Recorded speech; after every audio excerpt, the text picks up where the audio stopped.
वे, उसका, उसकी, यहाँ।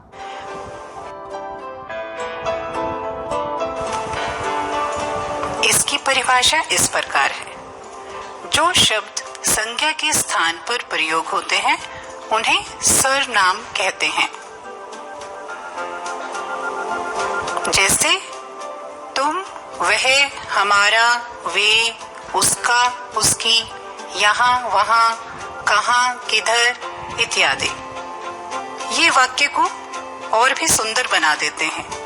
अगर हम बार बार संज्ञा के शब्दों का प्रयोग करेंगे, जैसे राम मेरा मित्र है, राम 5वीं कक्षा में पढ़ता है, राम बहुत ही ईमानदार है, ऐसे हम बार बार अगर राम राम राम का ही नाम हम बार बार कहेंगे तो ये थोड़ा सा अच्छा नहीं लगता है सुनने में। इसके स्थान पर हम वह शब्द का उपयोग करेंगे। इसी तरह से हमें पता चलता है कि ये स्वर नाम जो शब्द हैं संज्ञा के स्थान पर प्रयोग होते हैं और वाक्य को सुंदर बनाते हैं। इसके 5 प्रकार हैं। नंबर 1, व्यक्तिवाचक। इसे पुरुषवाचक भी कहते हैं, पर्सनल प्रोनाउन। दूसरा है निश्चयवाचक, डेमोन्स्ट्रेटिव प्रोनाउन। और तीसरा है अनिश्चयवाचक स्वरनाम, इनडेफिनिट प्रोनाउन। और चौथा है संबंधवाचक, रिलेटिव प्रोनाउन। 5वां है प्रश्नवाचक स्वरनाम, इंटेरोगेटिव प्रोनाउन।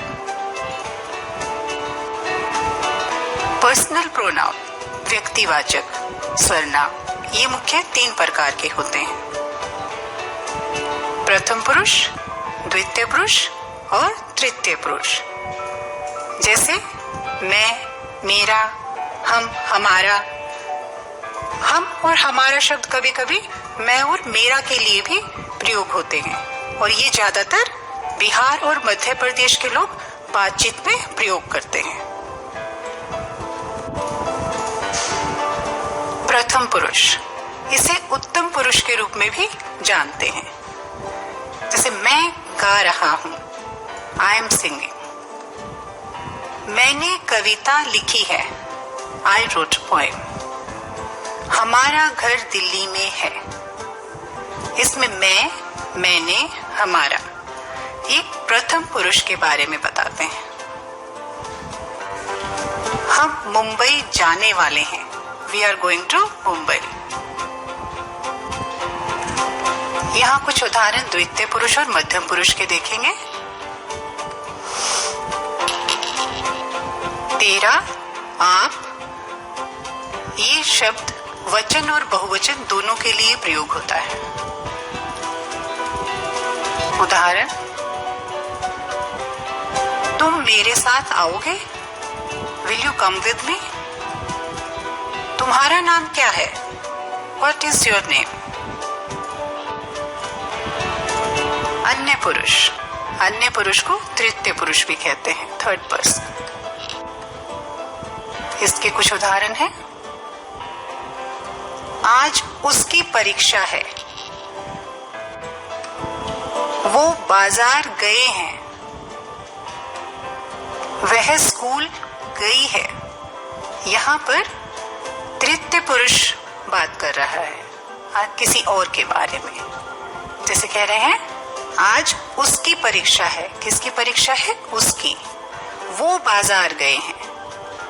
यहाँ कौन बात कर रहा है, एक व्यक्ति किसी और के बारे में बात कर रहा है, यानी अन्य पुरुष के बारे में। वह स्कूल गई है, कौन गई है, वह। संकेतवाचक स्वरनाम, इन्हें निश्चयवाचक के रूप में भी जानते हैं।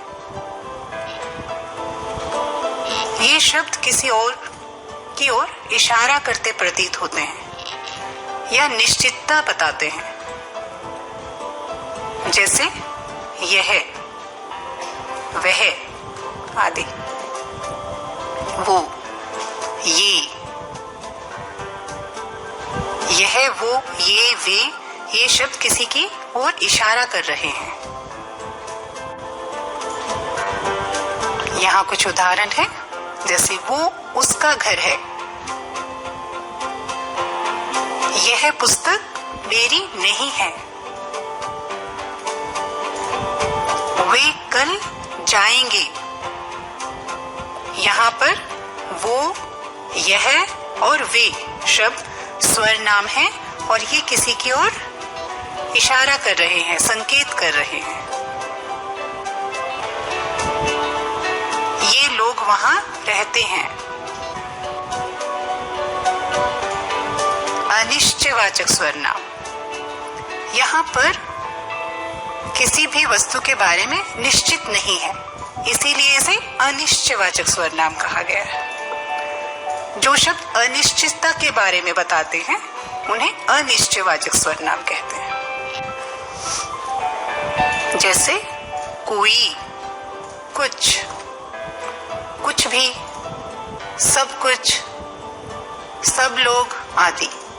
ये जो शब्द हैं, कोई, कुछ, कुछ भी, ये किसी के बारे में सही मात्रा में या सही लोगों के बारे में नहीं बता रहे हैं, यानी अंदाजा लगा रहे हैं।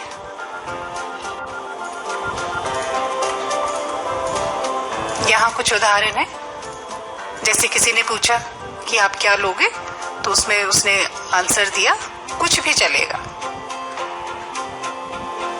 कोई जा रहा है, कुछ करना होगा, सब लोग आएंगे। इन वाक्यों में ऐसा कुछ निश्चित नजर नहीं आ रहा है। जैसे हम कहेंगे कि मुझे कुछ पानी चाहिए, मुझे थोड़ा चाहिए या ज्यादा चाहिए, है ना। यहाँ पे बोला गया है कुछ भी चलेगा। जैसे कोई जा रहा है, मतलब उस पर्सन के बारे में पता नहीं है।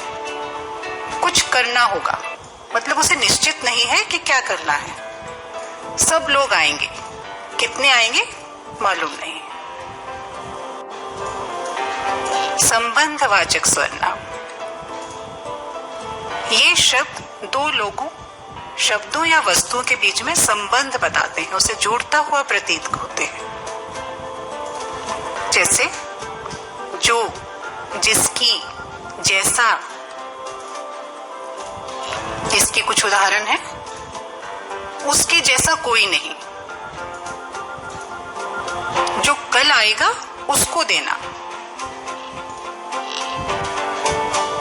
प्रश्नवाचक सर्वनाम, ये शब्द प्रश्न करते हुए प्रतीत होते हैं, या ऐसे कहेंगे इन वाक्यों में प्रश्न पूछा गया है। जैसे कौन, क्या, किसको। इसके कुछ उदाहरण इस तरह से हैं। क्या बात है, कौन बनेगा करोड़पति, किसको पुस्तक दी। ठीक है, इन वाक्यों से ऐसा पता चल रहा है कि कोई किसी से प्रश्न पूछ रहा है। Thank you.